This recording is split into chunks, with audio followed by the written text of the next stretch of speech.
Oh, wow.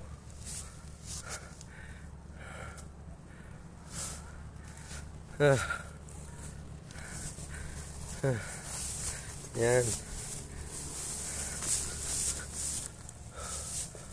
Oh.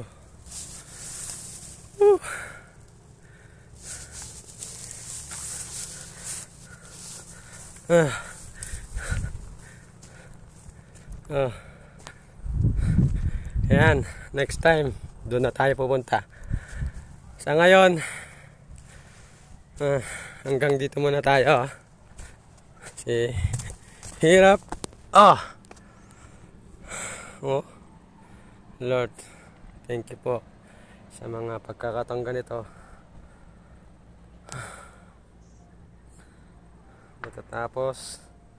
Matatapos din yung mga ating mga pinagdadaanan sa buhay.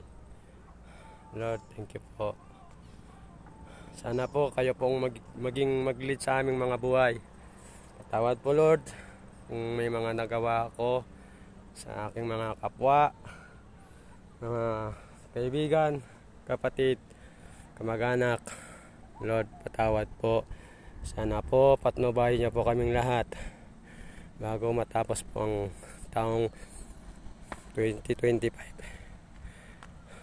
Lord, maraming salamat po.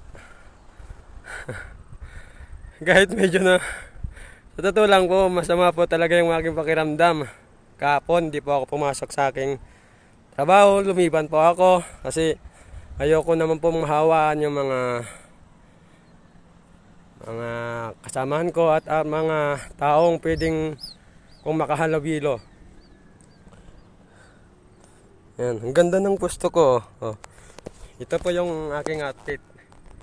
Naka-short, sapatos na dal shoes, and then ito short. Tubig, bag na lagay ng cellphone. Talaga ito po talaga yung ating outfit ngayong mag-hiking mag-isa. Ang tema ng pag-hiking ay para makapag-move on and then makapag-isip-isip. Oh, Lord,